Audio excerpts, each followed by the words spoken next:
Is your BMW X3 Apple CarPlay acting up or completely missing from the iDrive menu? Over 85% of connectivity issues are resolved with a simple system reset. Let us look at how to properly diagnose the communication failure. Start by holding the volume knob for 30 seconds to force an iDrive hard reboot.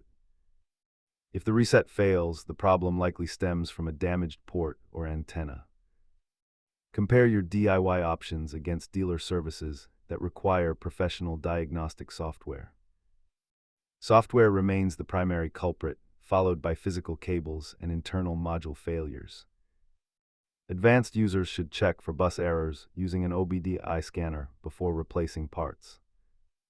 Keep a high-quality data cable and a scanner in your kit for quick testing. Always prioritize software updates before buying expensive replacement head units.